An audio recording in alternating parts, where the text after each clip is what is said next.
Evangelio según Juan capítulo 3. Evangelio según Juan capítulo 3 a partir del versículo 16. Y así vamos a leer la palabra de Dios en el nombre del Señor Jesucristo. Así nos dice la palabra de Dios. Evangelio según Juan capítulo 3 a partir del versículo 16. Porque de tal manera amó Dios al mundo que ha dado a su Hijo unigénito para que todo aquel que en él cree no se pierda, mas tenga vida eterna. Porque no envió Dios a su Hijo al mundo para condenar al mundo, sino para que el mundo sea salvo por él. El que en él cree no es condenado, pero el que no cree ya ha sido condenado porque no ha creído en el nombre del unigénito Hijo de Dios. Y esta es la condenación, que la luz vino al mundo y los hombres amaron más las tinieblas que la luz, porque sus obras eran malas. Porque todo aquel que hace lo malo aborrece la luz y no viene a la luz para que sus obras no sean reprendidas. Mas el que practica la verdad viene a la luz para que sea manifiesto que sus obras son hechas en Dios. Gracias, Señor, te damos en el nombre de Cristo Jesús por tu palabra bendita.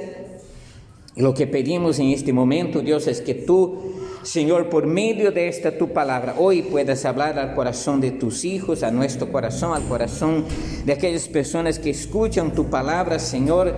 Y pedimos, Señor, tu intervención divina para hablar así de una manera práctica y fácil, Señor, a nuestros corazones. En nombre de Cristo Jesús, amén y amén. Mis amados hermanos, yo creo que este pasaje que acabamos de leer aquí es uno de los textos, si no el más conocido de la palabra de Dios, por lo menos en el mundo cristiano, en el mundo evangélico, ese texto de Juan 3, 16 y los versículos que le siguen, pero principalmente el capítulo 3 y versículo 16, donde en ese capítulo Jesús está teniendo una conversación con un hombre llamado Nicodemo, que en aquel entonces era considerado como un hombre muy importante entre el pueblo de Israel, ante el pueblo judío. Y él va a buscar a Jesús y empieza a tener una conversación con Jesucristo. Y en tal momento de la conversación, entonces Jesús empieza a hablar de él acerca del propósito de su venida a este mundo. ¿Cuál fue el propósito, la razón, el por qué Jesús vino a este mundo? A partir de este capítulo, en este versículo, en esta conversación con Nicodemo, Jesús entonces expresa la causa y el motivo de su venida al mundo. Note lo que él va a decir entonces a Nicodemo, y aquí empieza a expresar la gran virtud del amor de Dios por la humanidad. Y él va a empezar a decir a Nicodemo y hoy también a nosotros, porque esta palabra ha traspasado los siglos, las épocas, las eras, y ha llegado hasta nosotros. Ya después de más de 2000 años, esta palabra sigue vigente y viva en los corazones de las personas que la escuchan. Y note lo que dice, porque él va a contar lo siguiente: porque de tal manera amó Dios al mundo. Cuando nosotros leemos la expresión de estas palabras, podemos entender claramente que no hay persona en este mundo, desde el momento de la venida de Cristo hasta nosotros, en que no esté bajo la gracia y la bendición del amor de Dios. Y el Señor expresa que Dios amó al mundo de tal manera. Esto incluye a ti y a mí, porque todos nosotros somos parte de este mundo. Cada uno de nosotros, cada ser humano, cada persona viva en este mundo. Hoy el mundo está contando con más de 7,000 millones de personas. Y la palabra de Dios, según Jesucristo, nos va a decir que a estos 7,000 millones de personas o más son objetos del amor de Dios. Dios no amó individualmente, Dios no amó amó condicionalmente, Dios no amó particularmente, Dios amó al mundo indiferente, Dios amó al mundo que no le retribuía este amor. Dios amó a cada persona existente en este mundo en siglos pasados, en nuestro tiempo presente, y si aún tenemos mucho tiempo por el futuro, Dios seguirá amando a cada persona que existe en este mundo. Y a causa de su amor, a causa de un mundo que estaba y está completamente desviado y perdido, porque la Biblia va a decir en otro pasaje que todos pecaron, por lo tanto Dios va a decir a través de su palabra que no existe persona en este mundo que ante Él no haya cometido pecado, no haya sido una persona que haya fallado de alguna manera. Recuerda, yo estoy diciendo ante Dios. Yo repito esto constantemente y vuelvo a hablar muchas veces, que muchas personas tratan de justificar su situación, su condición ante otras personas, comparándose con alguien a los cuales ellos creen que son mejores que estas personas y que por lo tanto, siendo ellos mejores, tienen algún derecho de justificarse de sus acciones, porque pueden mirar a su vecino y decir: mi vecino es pegalón de su esposa, mi vecino es un borracho, mi vecino hace eso o hace aquello o hace lo otro, pero yo no, yo soy una buena persona, yo cuido de mi familia, yo trabajo, me dedico al trabajo y hago esto y aquello y ayudo también a los necesitados. Y por lo tanto esa persona trata de justificarse a sí mismo delante del otro que él está viendo que según su concepto es peor que él. Pero cuando la Biblia dice que todos pecaron y están destituidos de la gloria de Dios, Dios no está pidiendo a nosotros que hagamos una comparación nuestra, mía, con mi prójimo, con mi vecino, con mi amigo, con mi hermano, con la persona que vive conmigo. Dios está pidiendo que nosotros hagamos una comparación con Él mismo. Y cuando nosotros hacemos una comparación nuestra con el Señor, con el mismo Hijo de Dios Jesucristo, entonces quedamos a la merced de nuestra condición, porque nadie puede compararse a la justicia, a la perfección, a la bondad, al amor de Dios, al amor de Jesucristo. No podemos compararnos con la santidad de Dios, no podemos compararnos con la perfección de Jesucristo. Por lo tanto, la Biblia va a decir que todos pecaron y están destituidos de la gloria de Dios, es decir, sin la misericordia, sin el favor de Dios, y estamos así todos perdidos, todos perdidos. La Biblia va a decir que todos pecaron y están destituidos de la gloria de Dios. Y Jesús va a decir aquí que a este mundo destituido de la gloria de Dios, a este mundo considerado delante de Dios como todos siendo absolutamente pecadores, todos aquellos que son considerados de esta manera, la Biblia va a decir en otra parte, la paga del pecado es muerte. Y por lo tanto, todos están sin justificación delante de Dios, condenados eternamente a una eterna separación de Dios, sin posibilidad alguna de salvación.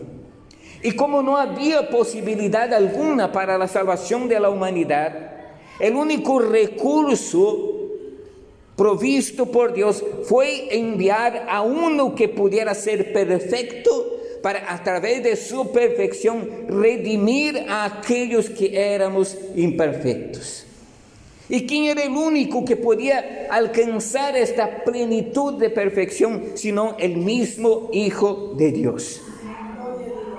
Entonces Dios envía a su propio Hijo como un ser absolutamente perfecto, que nació en este mundo como un ser humano, que vivió en este mundo como un ser humano, que anduvo en este mundo como un ser humano, al mismo tiempo siendo Dios, pero vivió una vida absolutamente recta, perfecta, santa, sin pecado. Él era el único entonces que podría satisfacer la justicia de Dios en cuanto a nosotros.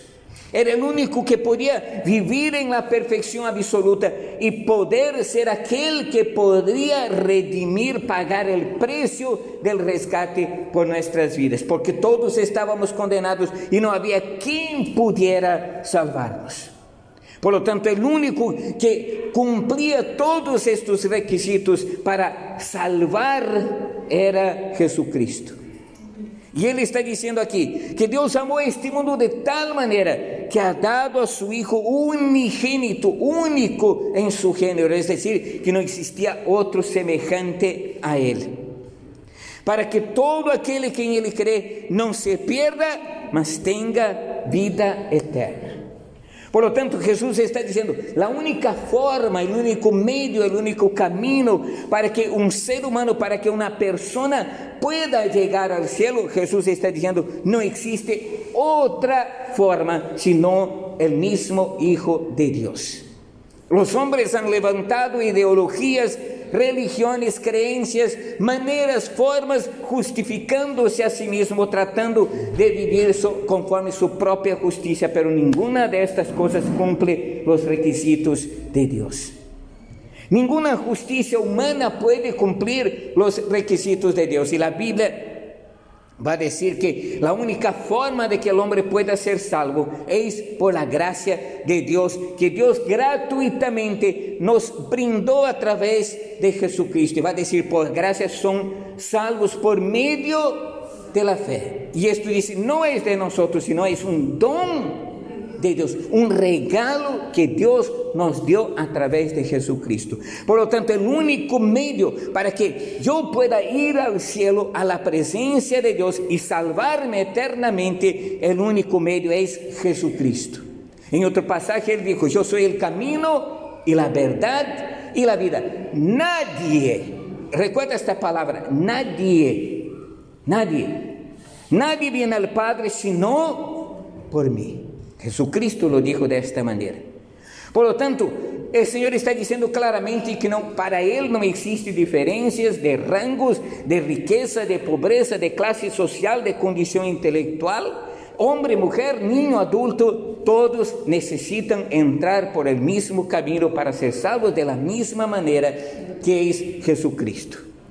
El rico no será salvo porque tiene más y puede abonar más para las necesidades del que no tiene. El pobre, por ser pobre, no va a decir yo soy salvo porque soy pobre y no tengo condiciones alguna, entonces Dios me salvará por mi humildad, por mi pobreza. El Señor va a decir, el único camino para la salvación es Jesucristo. El rico y el pobre tienen que entrar por el mismo camino. El bello y el feo tienen que entrar por el mismo camino. El intelectual y el no intelectual tienen que entrar por el mismo camino. No existe otro camino, solamente Jesucristo. Y Él está diciendo, para que todo aquel que en Él cree, y note que Jesús está enfatizando la importancia de creer. Y podemos nosotros pensar, pero yo creo en Jesucristo. Yo sí creo en Jesucristo. Una cosa es un consentimiento mental de aceptar que existió alguien que se llamó Jesucristo y que vivió una vida recta y que murió en una cruz, y que yo vea esto en una película y que yo vea esto en alguna historia y que yo haya oído esto en alguna historia y mentalmente yo acepto, consciente de que sí existió alguien que se llamó Jesucristo. Pero cuando nosotros hablamos de que es necesario creer, no es apenas un creer intelectual, mental, un consentimiento de mi mente, sino habla de un creer del corazón. Y el apóstol Pablo va a decir en una de sus cartas, porque con el corazón se cree para justicia, pero con la boca se confiesa para salvación. Yo creo, pero allá dentro de mi corazón, que solamente Jesucristo puede librarme de la condenación eterna. Algunas personas a veces, hermanos, quieren librarse de situaciones temporales y recurren a la iglesia porque quieren librarse de un problema, de una enfermedad, de una dificultad, y Dios en su misericordia a veces concede ese favor a esta persona. Pero a veces estas personas no quieren realmente tener un compromiso verdadero con el Señor. Saben de su realidad y saben lo que Yo decía en la mañana, hay personas que no son creyentes, que saben todo lo que un creyente no debe hacer. Saben que un creyente no debe hacer aquello, no debe hacer el otro, no debe hacer el otro. Y si el creyente por alguna cosa da una resbaladita y dice, ay, tú no eres creyente porque haces esto. Note que ellos saben lo que un creyente no debe hacer, pero ellos no. Así, ¿sabe por qué? Porque aquí va a decir así, mira. Versículo 19. Juan 3, 19. Y esta es la condenación, que la luz vino al mundo y los hombres amaron más las tinieblas que la luz, porque sus obras eran malas. Entonces, ¿por qué la gente acusa supuestamente a los cristianos? Porque dieron una resbaladita y hicieron tal cosa, pero nunca miran para sí mismos. ¿Y por qué? Porque ellos no quieren asumir un compromiso con el Señor. Porque ellos saben que al venir a Cristo tienen que abandonar su estilo de vida, tienen que dejar las cosas que están haciendo, tienen que hacer un compromiso con Dios. Esto es el verdadero creer allá dentro del corazón. Cuando uno cree profundamente en el corazón, entonces al creer profundamente en el corazón, él va a dejar estas cosas, porque sabe que a partir de ahí empezará a vivir una nueva vida en Cristo Jesús. Y note lo que dice esta palabra. Y esta es la condenación, que la luz, Jesucristo, la luz del mundo, que la luz vino al mundo. Pero ¿qué hicieron los hombres, los seres humanos?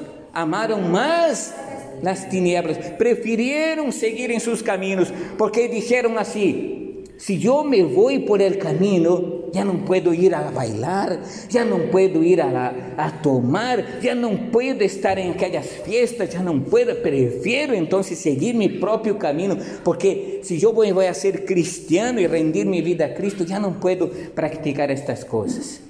Y prefieren seguir en las tinieblas, prefieren seguir en la oscuridad, pero no rendir su vida a Cristo. Y el Señor está diciendo, esa es la condenación. Los hombres amaron más las tinieblas que la luz. Volvemos un poquito adelante. Versículo 18, note lo que dice aquí. El que en Él cree, y note que no estoy hablando de este creer mental, ese consentimiento. El que en Él cree no es condenado. Mira, hermanos, es simplemente automático. Cuando alguien cree en Jesucristo, deja de ser un condenado a la muerte, a la condenación eterna, a la separación eterna de Dios, para tener vida eterna. Note lo que dice: el que en Él cree no es condenado, pero el que no cree, el que sigue en la resistencia, y aquí hablaba también acerca de la gran compasión y misericordia de Dios, porque a pesar de que el mundo siempre lo está rechazando la gracia de Cristo, Dios es un Dios que siempre regenera oportunidades. Siempre, hasta el último aliento de una persona, Dios es capaz de esperar para que Él decida: hoy me rindo a ti.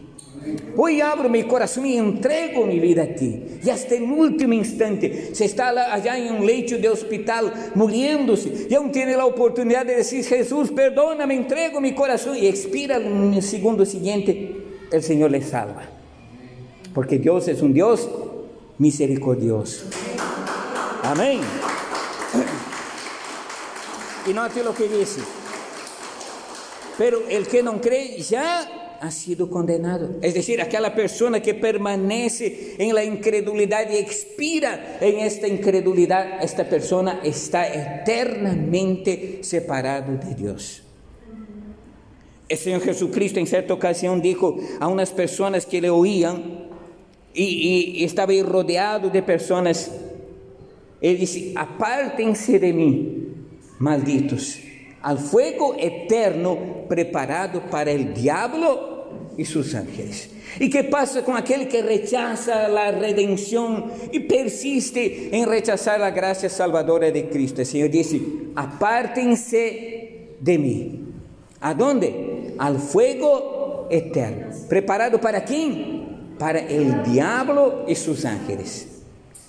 Hoy algunas personas ni creen en el diablo, rechazan la compañía del diablo, pero un día tendrán que estar en su compañía eternamente si persisten en rechazar la gracia redentora de Jesucristo. Porque note, el infierno, la condenación eterna, Dios no la preparó anticipadamente para el ser humano.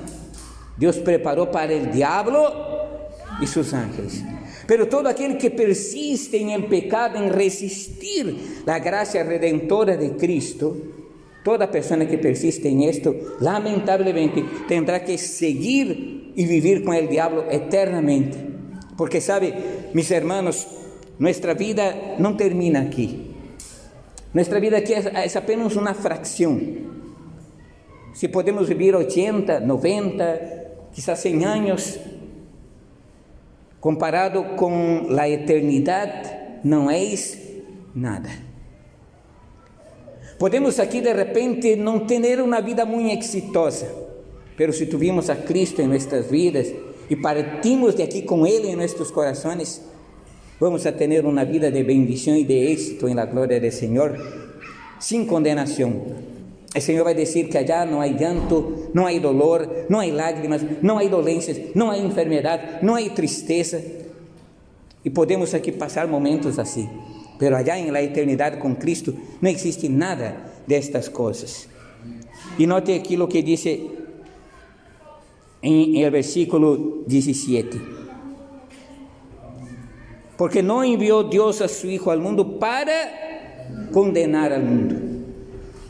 Note, a lo contrario de haber podido venir para traer juicio y condenación al mundo, de traer la decisión final al mundo, Jesús por lo contrario vino para traer salvación. Él podía haber traído el juicio de Dios ya establecido, pero Él vino a pagar el precio por nuestros pecados, para que nosotros, creyéndole a Él, podamos tener vida eterna. Yo termino con un texto que siempre me gusta mencionar, que está allá en el libro de Apocalipsis, capítulo 3 y versículo 20. Con eso concluyo. Apocalipsis 3, 20. Ese versículo de repente puede ser interpretado de diferentes maneras, pero yo quiero llevar a aquello que es práctico y que podemos nosotros entenderlo de una manera muy sencilla. Apocalipsis 3, 20. Jesús está diciendo así: he aquí, yo estoy a la puerta y llamo. Si alguno oye mi voz y abre la puerta, entraré a él y cenaré con él y él conmigo. Imaginemos esta escena. Hoy en día es común que nosotros, cuando lleguemos a la puerta de alguien, ¿qué hacemos? Esto hacemos, ¿sí o no? Y después que la persona allá adentro dice: ¿quién es? Es que nosotros respondemos: ah, soy fulano de tal. ¿No es así que hacemos? Pero no hablamos nada. Y toque. Ahí sí que alguien pregunta: ¿quién es? Ay, soy tal. Pero note aquí la diferencia. Jesús está diciendo aquí, pensemos así, esta puerta de la cual está hablando aquí no es la puerta de nuestra casa, que está cerrada con llave. No es esta puerta que se puede abrir allá fácilmente por adentro. Él está diciendo: aquí estoy a la puerta. Esta puerta se refiere a nuestra vida, a nuestro corazón, a lo que somos nosotros en lo más interno de nuestras vidas. Notemos aquí esta escena: Jesús está fuera de nuestras vidas, aún no hace parte de nuestras vidas. Él está afuera todavía, de nuestro corazón, de nuestro ser. Aún no hemos permitido que Él entre, y Él está allá afuera. Pero ¿sabe cómo es que Él hace? Él no llega ahí. Dice, note lo que dice aquí. Él no dice aquí: he aquí estoy a la puerta y toco y golpeo la puerta. No está diciendo esto. Él está diciendo, aquí estoy a la puerta y llamo. ¿Sabe lo que Jesús hace cuando quiere entrar en nuestras vidas? Él primero se identifica. Él llega desde afuera, como era la costumbre en esos tiempos también, pero él llega desde afuera y lo que quiere decir, mira, yo soy Jesús, ábreme la puerta. Es claro que quien hace esta obra de tocar nuestro corazón es el Espíritu de Dios, pero quien está llamando desde afuera es Jesús. Él te está diciendo a ti y a mí, yo soy Jesús, ábreme la puerta, ábreme tu corazón, yo quiero hacer parte de tu vida. Note lo que dice, aquí estoy a la puerta y llamo, si alguno ahí adentro oye mi voz, se escuchan que yo estoy llamando, porque hay algunos que tapan sus oídos. Ay, Jesús no quiero. Si alguno oye mi voz y abre la puerta, porque puede oír la voz también y seguir diciendo, no, todavía no, es muy temprano, soy muy joven, tengo muchas cosas que hacer, si voy a ser cristiano voy a abandonar esto, voy a dejar aquello, me van a decir esto, me van a criticar. Jesús ahí nomás, quédate ahí. Y Jesús dice, yo soy Jesús, ábreme la puerta. Y la persona no lo hace. Dice, y aquí estoy a la puerta y llamo, si alguno oye mi voz y abre la puerta. Piense usted, hermano, ¿qué hace un ladrón? ¿Un ladrón pide permiso para entrar? No. Un ladrón violenta. Él entra a la fuerza.